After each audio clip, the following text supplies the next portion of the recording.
Here we go. Yeah. Another match for the fine folks at home. Take it away. We're going to get into FX's own Hamyojo versus Thoraxe.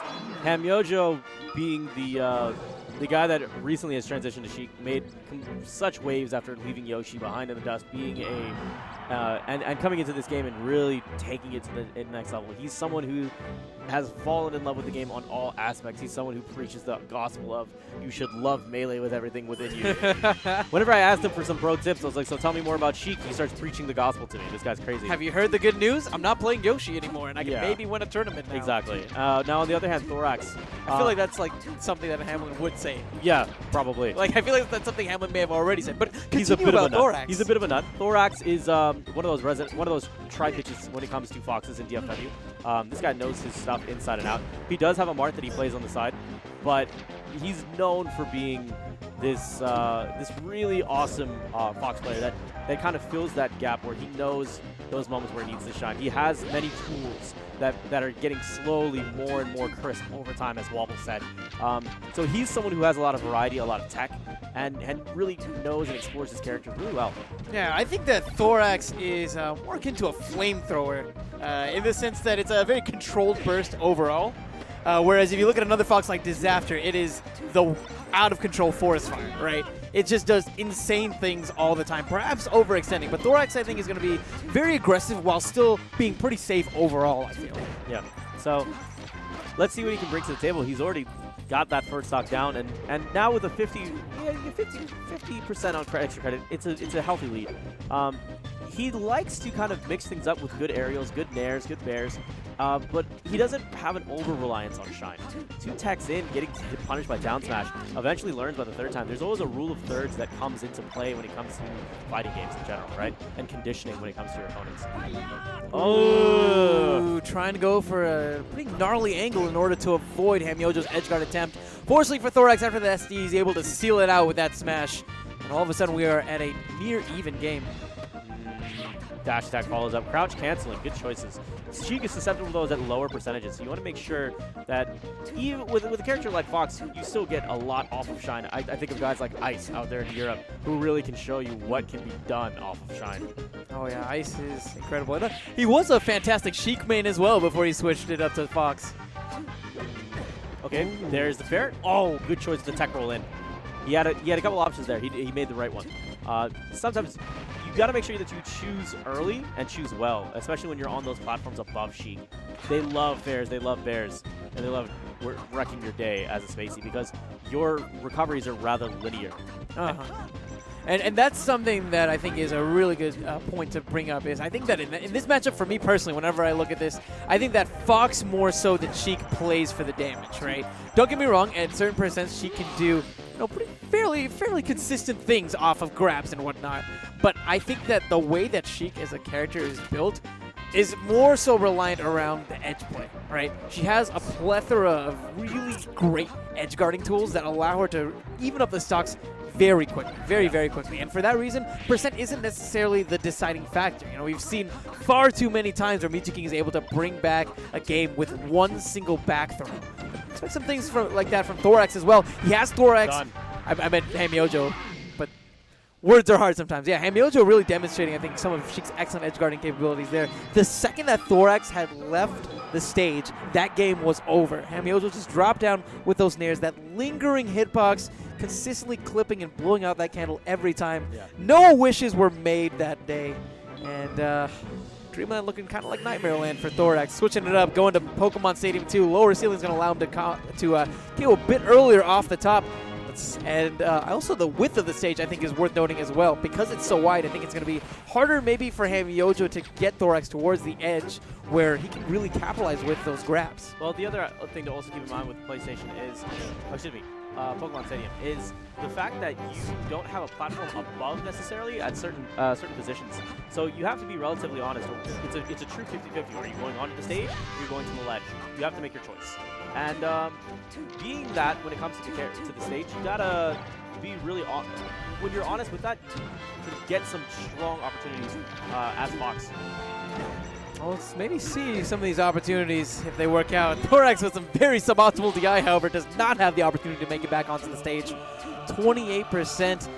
I think that was like 23 less than we saw in the last game where Thoraxe had 51% extra credit.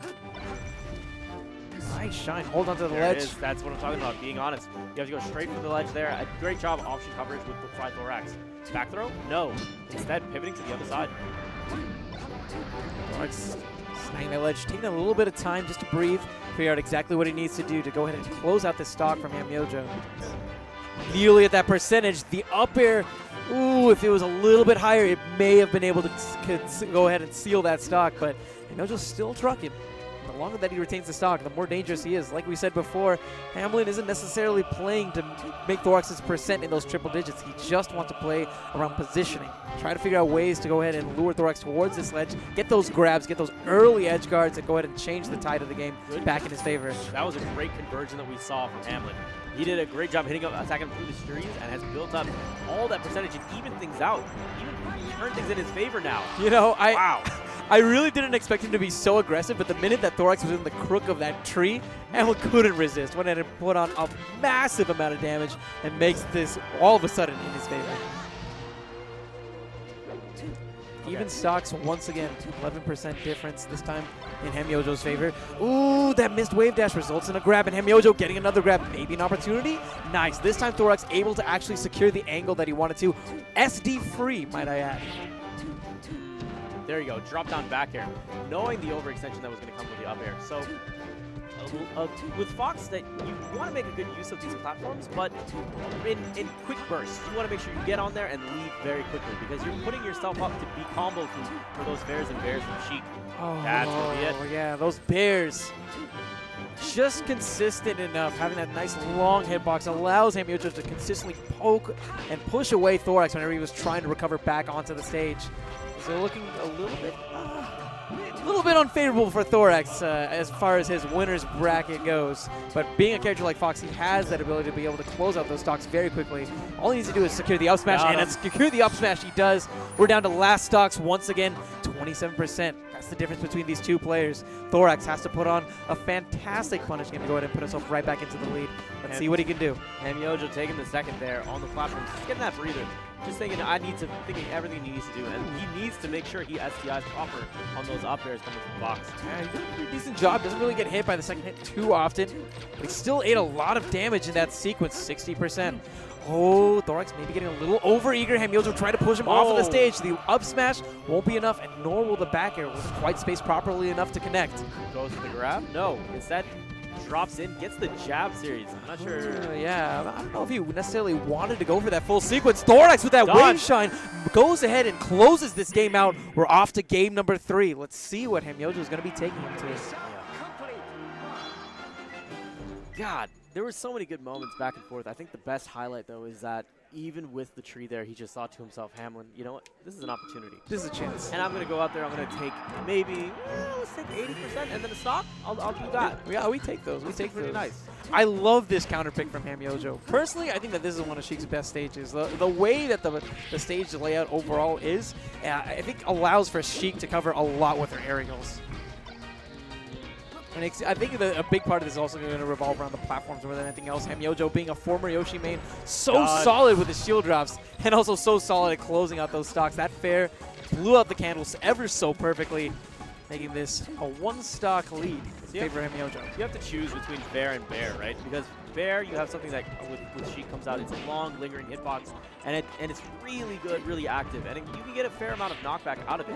Generally, if you're going to take someone off the sides or off the top, you can really go for that.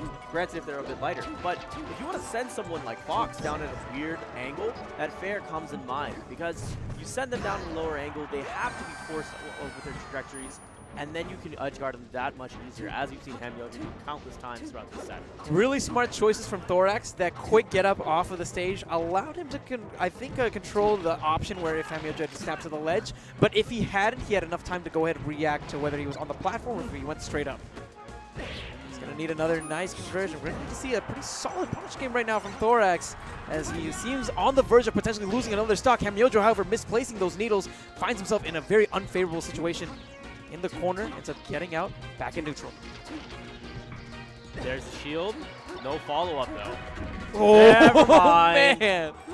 We'll take those. I know Keep it simple with some needles. Because as long as you get in with that diagonal angle, man, That's all that matters. Keep pushing them down underwater. Yeah, Hamyojo claims that he hasn't really played any other video games other than Melee, but those snipes were pretty on point, I must say.